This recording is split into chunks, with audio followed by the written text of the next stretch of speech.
आता होत आले या पुढे ते ना कधी होणे. आता होत आले या पुढे ते ना कधी होणे. आता तरी मिळून सर्व बोला. आता तरी मिळून सर्व बोला ना ऐसे ना पुन्हा होणे. हताशा होत आले या पुढे ते ना कधी होणे. विजय, तू गप्प बस आधी. माझ्यावर खोटा आळ घेतोयस तू. तुझं पितळ उघडं पडलंय आणि तू दोषी आहेस. मी खुनी आहे. हो. विजय, काय आपापसात असे भांडताय? शांत व्हा. काय कुत्र्या मांजरासारखे आपापसात मारामारी करताय? हैं? हे काय महाभारत चाललंय? महाभारताचं युद्ध चाललंय? बाबा, मी महाभारत नाही करताय. हा आहे ना तुमचा लाडका, जो माझ्या मार्गात आड येतोय. दादा, तू सरळ सरळ प्रश्नाचं उत्तर का नाही देतेस? तू मला खुनी म्हणतोयस, त्याचं काय उत्तर देऊ? मी खुनी आहे? लाज धर विजय, लाज धर. तू माझा सख्खा भाऊ आहेस आणि माझ्यावर असा आरोप करतोयस. विकी, शांत हो. थंड ठेव तुझं डोकं. एवढा संताप कशाला करतोयस? का बाबा, तुम्ही नेहमीच याची बाजू घेतात. हा माझ्यावर आरोप करतोय आणि तुम्ही आहात की. बाबा, मी बरोबर बोललो होतो. हा पक्का विभीषण आहे, पक्का विभीषण. ह्याच्या अशा वागण्यामुळे हे घर नक्कीच धुळीस मिळेल. चुप, गप्प व्हायस. मी असताना या घराला आग नाही लागू शकत, कोणी डोळे वर करून नाही पाहू शकत. हे काय बोलतोयस तू? पण बाबा, आज तर हा मला खुनी म्हणाला. इतका मोठा आरोप. बोलला तर बोलला. मग काय तो बोलल्यामुळे तू झालास का तसा? अरे आता त्याचा काय, तू गळा दाबणार आहेस का? मारून टाकणार आहेस त्याला? अहो पण बाबा, कोणी काहीही बोलावं का? त्या दिवशी त्या मास्तराची मुलगी येऊन काय काय वेडवाकडं बोलून गेली मला घरामध्ये येऊन. मी काय तुझ्यासारखं भडकून जाऊन तिचा गळा दाबून तिला मारून टाकला का मी? हे बघ, वागण्याची एक पद्धत असते. घराच्या आत, घराच्या बाहेर ती पद्धत आधी जाणून घे. बघितलं बाबा, तुमच्या समोर हा माझ्यावर संशय घेतोय. माझं तर डोकं पिसळलंय. मग आपलं डोकं काबू ठेव, शांत ठेव. आणि विजयराव, तू तर शिकला सवरलेला आहेस. तू तरी अक्कल जरा योग्य ठिकाणी वापर. बाबा, योग्यच ठिकाणी अक्कल वापरतोय. मग त्याचा वापर योग्य प्रकारे कर. विधायक कार्यांमध्ये कर ना. बाबा, आधी तुम्ही याला विचारा की एवढ्या रात्री याला भेटायला कोण आलं होतं? कोण आलं होतं? बाबा, तो माझा मित्र होता. त्याचं काम होतं म्हणून तुम्हाला भेटायला आला होता. बाबा, जर तो याचा मित्र होता तर मला बघताच का पळाला? विचारा ना याला. काय मी कोणी परका आहे का? मी याच्या मित्राला भेटू नाही शकत? तू किती सख्खा आहेस विजय, ते माझ्यावर आरोप करून दाखवून दिलायस तू. विकी दादा, विषय बदलू नकोस. बाबा, तुम्हाला माहितीये, सगळे गावकरी आपल्याच कुटुंबाला दोषी मानतायत या विकी दादामुळे. बाबा, तुम्ही याला विचारा की मालतीताईंची हत्या झाली तेव्हा हा कुठे होता? आणि हा आल्यानंतर थोड्याच वेळात मालतीताईंच्या हत्येची बातमी आली होती. कुठे होतास?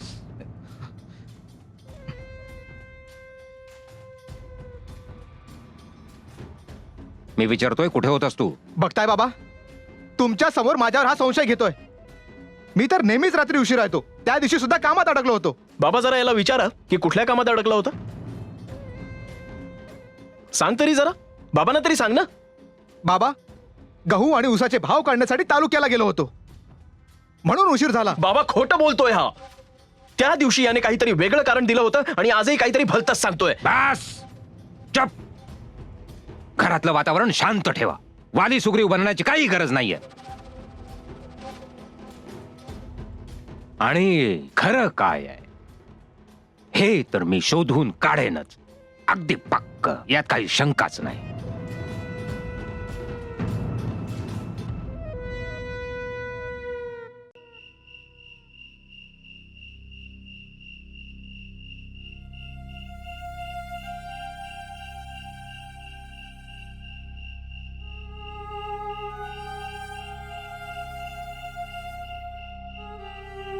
हे घे. ताईंच्या मृत्यूने मन नाही भरलं का तुमचं? जे भारतीला निवडणुकीसाठी उभं करायचं म्हणताय? अहो आता तरी जागे व्हा, नाहीतर इकडे आड आणि तिकडे विहीर अशी अवस्था व्हायची. आता तर ह्या गावाचा इतिहास बदलणंच माझं ध्येय आहे. कोणत्या इतिहासाबद्दल बोलताय तुम्ही? शंकर सिंग, जो गेल्या 20 वर्षांपासून गावकऱ्यांना स्वतःच्या तालावर नाचवतोय. आणि अजूनही जर हे थांबलं नाही तर गावातल्या भोळ्या भाबड्या शेतकऱ्यांना तो माकडासारखा नाचवतच राहील. जेव्हा इथे गावकऱ्यांनाच काही पडली नाहीये, मग तुम्ही तरी कशाला या सगळ्या भानगडीत पडताय? तसंही आपल्याला कुठे या गावात कायमचं राहायचंय. तारा, मी शिकून सवरून मग ह्या गावातून बाहेर गेलो, पण माझा जन्म ह्याच गावात झालाय ना. मी इथेच खेळलोय, बागडलोय आणि मला परत इथेच यायचंय. तेव्हा आपली जबाबदारी आहे की ह्या गावाचं रुपडं पालटावं, ह्या गावाचा इतिहास बदलावा. इतिहास बदलण्याचा ठेका तुम्हीच घेतलाय का? अहो ही कोणती रीत आहे इतिहास बदलायची? की आपलंच घर उद्ध्वस्त करून इतिहास बदलायच्या मागे लागलात? हे बघ, एकदा चूक झाली तर ह्याचा अर्थ असा नाही ना की मी कायमच स्वतःचं घर उद्ध्वस्त करेन. आणि तसेही सगळे गावकरी आता जागरूक झालेत.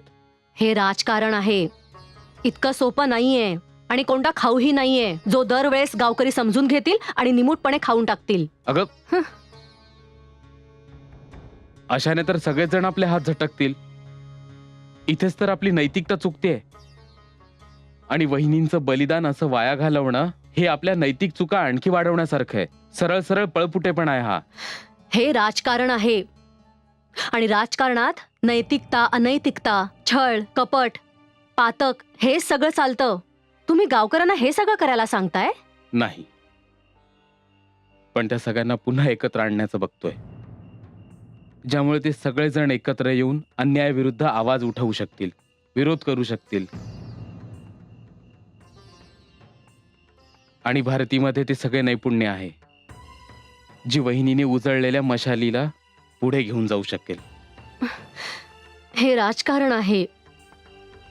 राजकारणात कोणाचीही एकजूट होत नाही, कोणीही एकत्र येत नाही. कधीच कोणी एकत्र हे नाही बोलू शकत की हे योग्य आहे, हे अयोग्य आहे. हे सगळं स्वप्नवत आहे. मी त्याच क्षणाची वाट पाहतोय की कधी ते स्वप्न पूर्ण होईल आणि सगळेजण एकत्रित होऊन, एकजूट होऊन म्हणतील की हे अयोग्य आहे आणि हे योग्य आहे, अगदी योग्य आहे.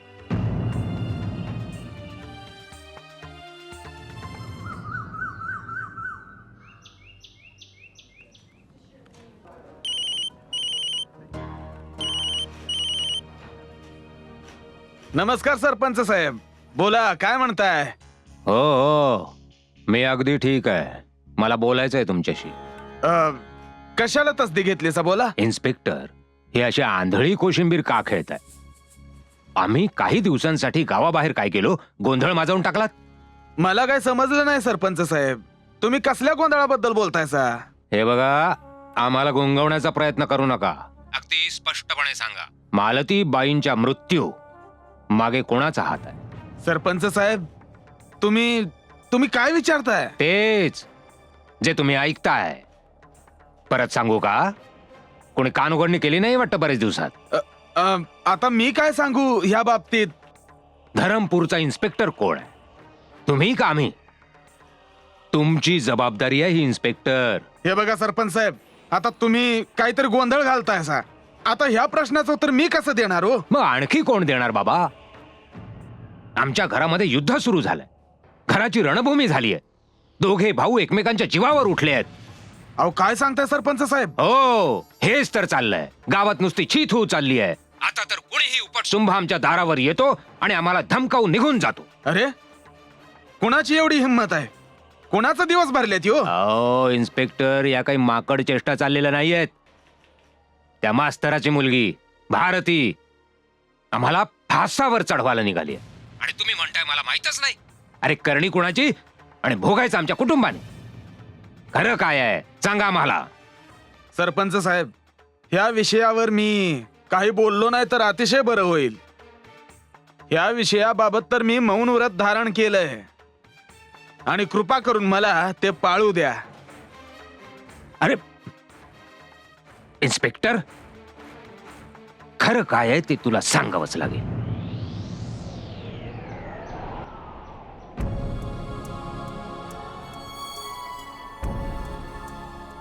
तू इथे का आलास?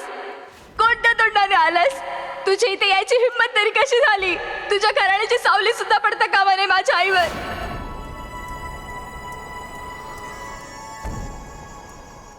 आणि सत्य हेच आहे की माझ्या आईला तुम्हीच मारलत. माझ्या आईच्या हत्येमध्ये तुमचाच हात आहे. माझे शाप तुम्हा लोकांना कधीच सुखाने जगू देणार नाही. आज आत्ता ह्या क्षणापासून तुमचे वाईट दिवस सुरू झालेत.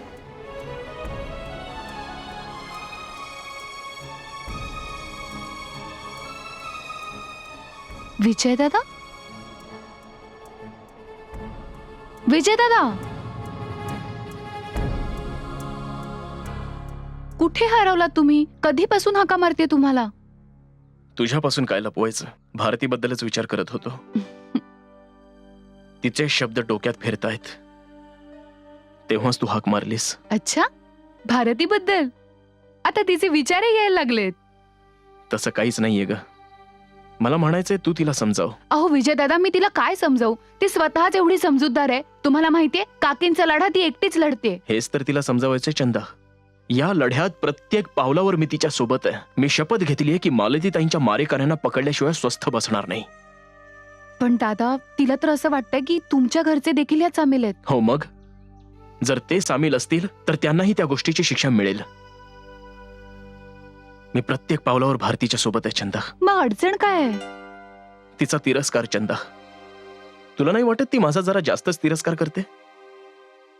आणि या गोष्टीचा मला फार त्रास होतो. हा तिरस्कार प्रेमात परावर्तित व्हायला जास्त वेळ नाही लागणार. मी आहे ना, मी समजावेन भारतीला. तुम्ही अजिबात काळजी करू नका. खूप बरं होईल. सगळं ठीक होईल.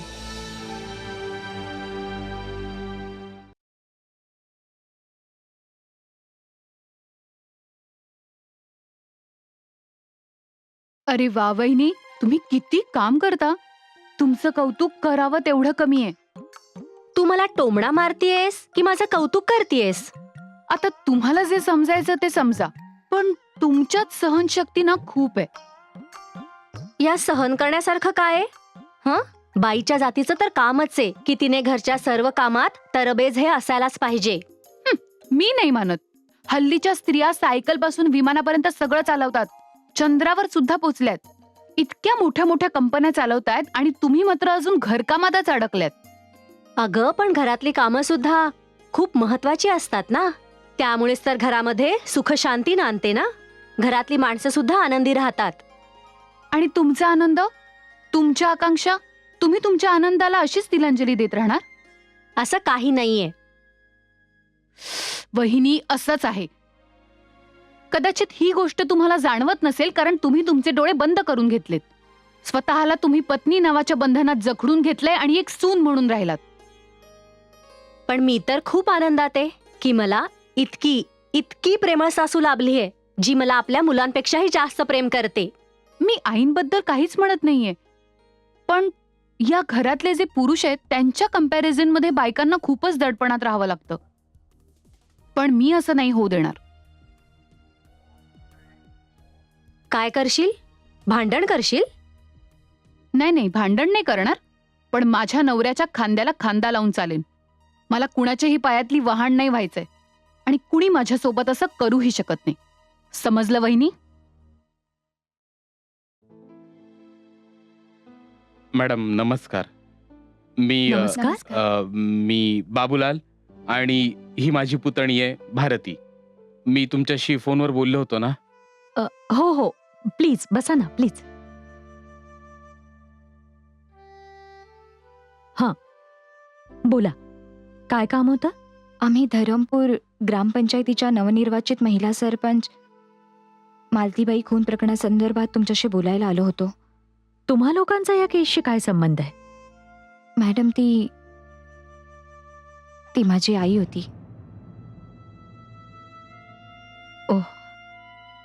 मला तुमच्या आईच्या निधनाबद्दल अतिशय खेद वाटतो भारती.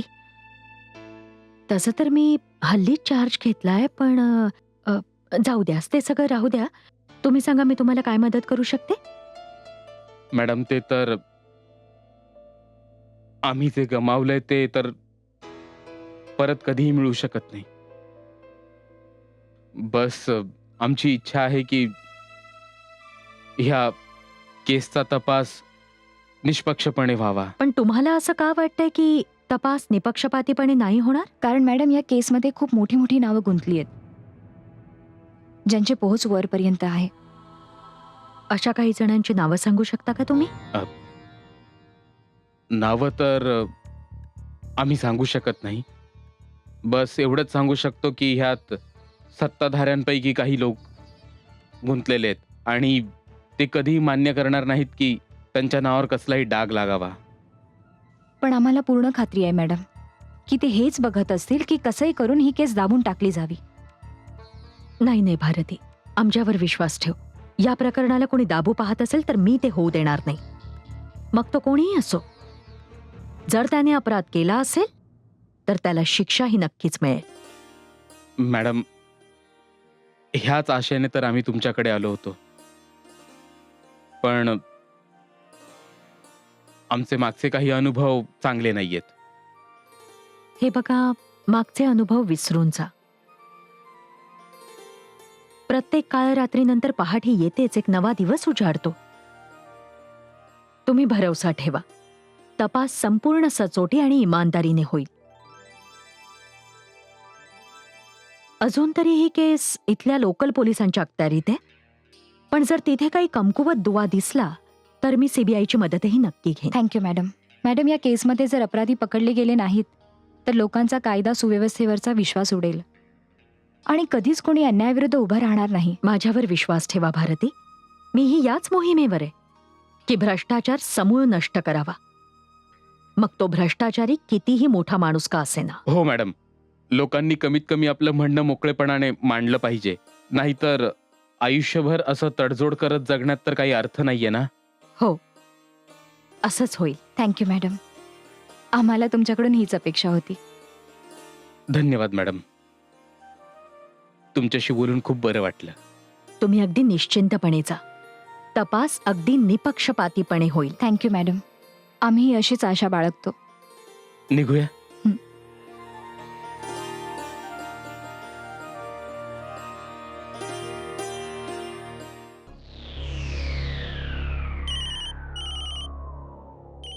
हॅलो. अरे सरपंच साहेब, नमस्कार. आजकाल खूप लांबूनच नमस्कार करायला लागला तर राज साहेब. काय बात आहे? हे काय बोलताय तुम्ही? एकदम बरोबर बोलतोय आम्ही. आम्ही तीर्थयात्रा करून परतलोय आणि तुम्ही येण्याची तसदी नाही घेतली. विधानसभेत बसून बसून शरीर आखडलंय वाटतं. मला वाटतं तुम्हाला आरामाची गरज आहे. मला यायचं होतं तुमचे चरण स्पर्श करायला, पण येऊ नाही शकलात ना. राजधानीतच रमलात. काय आहे ना सरपंच साहेब, भागाचा दौरा करावा लागतो, त्यामुळे मी थोडा जास्तच व्यस्त आहे. त्यासाठी मी तुमची माफी मागतो. आता तुम्हीच सांगा की आपण कशी तसदी घेतलीत आम्हाला फोन करण्याची. माझा साधा सोपा प्रश्न आहे की मालती बाईंच्या हत्येमागे कोण आहे? सरपंच साहेब, हा काय प्रश्न आहे? या प्रश्नाचं उत्तर आम्हाला गावकऱ्यांना द्यायचं आहे. तुम्हाला तर राजधानीतून वेळच मिळत नाही, पण मी गाव सोडून जाऊ शकत नाही. तुम्ही नाहक त्रास करून घेताय. तुमचे विरोधक तयार होण्याआधीच संपलेले आहेत. अहो, तुम्ही तुमचं बिनविरोध राजकारण करा ना. आम्हाला असल्या प्रकारच्या राजकारणात जराही रस नाहीये. आम्ही राजकारणात आपल्या विरोधकांना डोक्यावर घेत असतो, ज्यामुळे आम्हाला आमच्या ताकदीचा अंदाज येत राहील. चुकीच्या पद्धतीच्या राजकारणावर आमचा अजिबात विश्वास नाही. सरपंच साहेब, तुमचा खूप मोठा गैरसमज झालेला आहे. हे खरं आहे की मालतीताईंचं अपहरण झालं होतं आणि त्यांना घायाळ अवस्थेत हॉस्पिटलमध्ये आणलं होतं. नंतर त्या कोमात गेल्या आणि कोमामध्येच त्यांचा मृत्यू झाला. आता देवाच्या इच्छेपुढे डॉक्टर काय करू शकतात? जर ही देवाची इच्छा होती तर मग हा सगळा गोंधळ का माजलाय? सरपंच साहेब, हे लोक मालतीताईंच्या मृत्यूचे खूपच घाणेरडे राजकारण खेळत आहेत. मी तर मंत्री साहेबांना विनंती केलेली आहे की त्यांनी ही केस निरर्थक ठरवावी.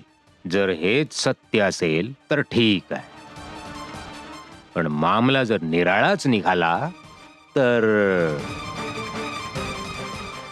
विचार करा. आम्ही ठेवतो.